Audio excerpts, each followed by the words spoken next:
Hello tout le monde, je vous retrouve aujourd'hui pour une vidéo update lecture. Donc je vais vous présenter les livres que j'ai lus la semaine dernière. Alors je vous laissais lundi dernier en vous disant qu'il me restait à peu près une centaine de pages de numéro 4. Que voilà, de Pittacus Lore aux éditions BAM. Donc je l'ai terminé le lundi soir, je me suis régalée, c'était une relecture. Pour le petit scénario, Pittacus Lore, c'est le chef, l'ancien chef de la planète Lorienne qui va nous raconter l'histoire de 9 survivants, 9 adolescents qui se sont enfuis de la planète de l'Orient suite à une attaque des Mogadoriens. Et du coup ils se sont réfugiés sur la Terre et ils sont dispersés un petit peu de partout. Ils tentent de se protéger, de survivre, notamment grâce à leur gardien, donc à un autre individu qui reste tout le temps avec eux, qui va leur apprendre à développer certains dons qu'ils vont découvrir autour de leur adolescence.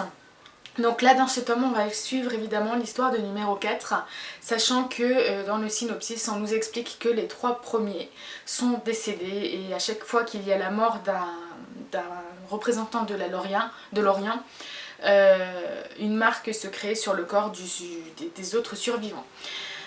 Donc 4, c'est un garçon qui chez nous aurait à peu près 16 ans et qui donc voyage tout le temps avec son tuteur Henri de ville en ville, puisqu'ils essayent de garder vraiment un anonymat complet. Donc dès qu'il se passe quelque chose, dès qu'il apparaît sur je sais pas un réseau ou n'importe quoi, ils doivent s'enfuir et reconstruire une nouvelle vie pour éviter d'avoir les Mogadoriens à leur suite.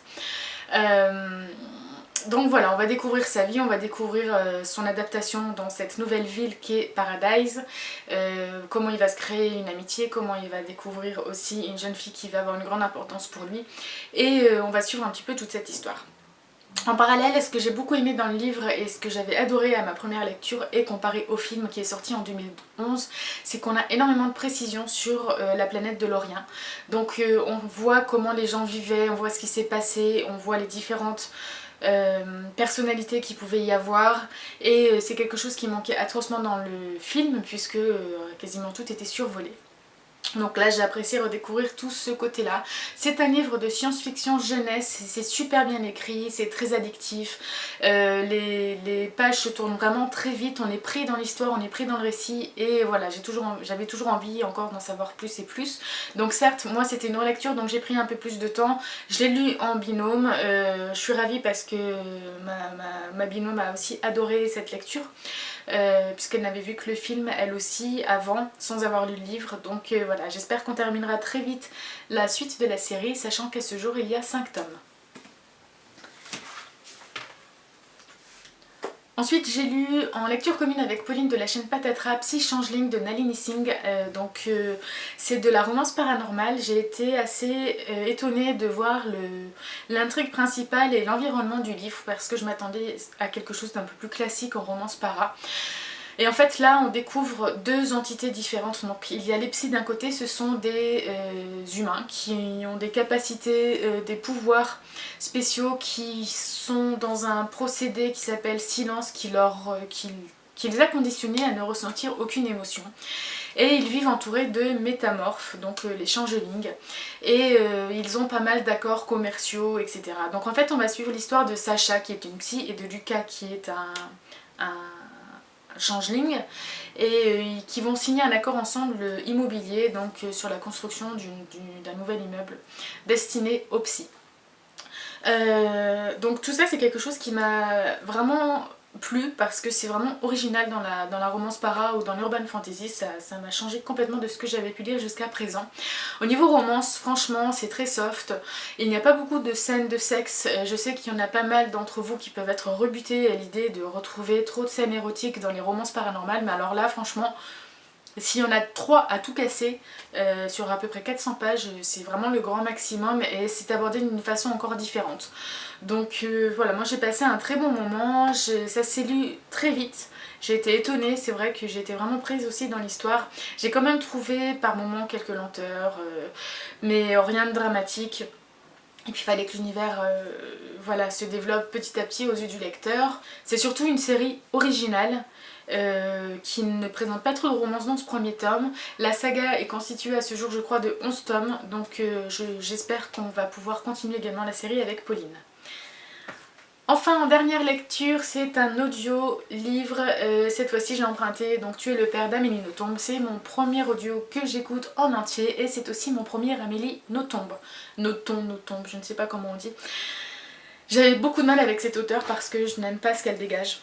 En interview, sur les plateaux, je la trouve assez mégalomane et assez imbue d'elle-même et du coup j'ai toujours eu une réticence à découvrir ses livres. Et en fait, quand j'ai vu ça à la médiathèque, le livre, l'audio faisait 2 heures, donc je me suis dit pourquoi pas, quand je fais mon ménage, quand je colorie, tout ça, ça passe bien le temps.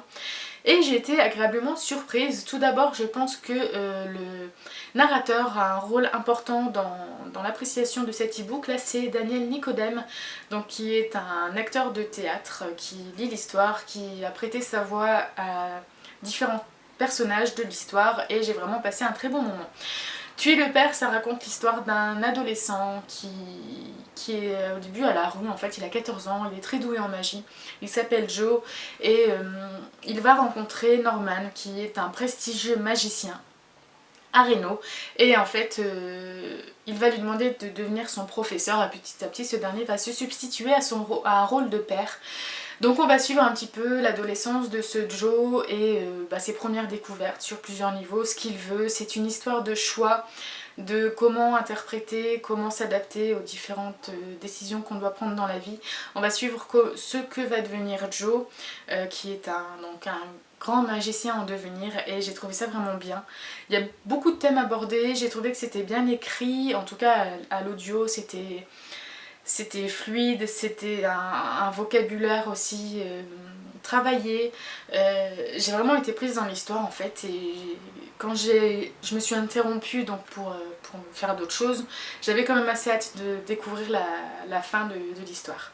Et en plus ça parle donc comme je vous disais de magie, moi c'est un sujet que j'aime bien parce que il y a toujours ce côté intriguant, comment ça fonctionne, est-ce que c'est vrai, est-ce que c'est pas vrai, et puis il y a toujours quelque chose derrière, entre les joueurs, les magiciens, tout ça. Enfin je pense surtout aux films comme Le Prestige ou Insaisissable qui m'avaient complètement bluffée. Voilà, j'ai retrouvé un petit peu cet état d'esprit grâce à Tuer le père, même s'il y a des sujets beaucoup plus forts que ça. Et en tout cas, je suis ravie d'avoir quand même découvert Amélie Nothomb via ce livre. Et je pense que j'emprunterai certainement un autre livre dans un futur à venir. Comme toujours, dites-moi ce que vous avez pensé des livres que je vous ai présentés, si ça vous donne envie, si vous les avez aimés ou pas. Si vous avez d'autres livres également à me conseiller pour Amélie Nothomb, n'hésitez pas à m'en faire part parce que je vous dis, je connais ces livres de nom parce que voilà, c'est vrai qu'elle fait quand même du buzz, mais je ne sais pas trop vers quoi me diriger, donc je suis toute oui à vos conseils. Et sur ce, je vous souhaite de très belles lectures et je vous dis à la prochaine. Bisous!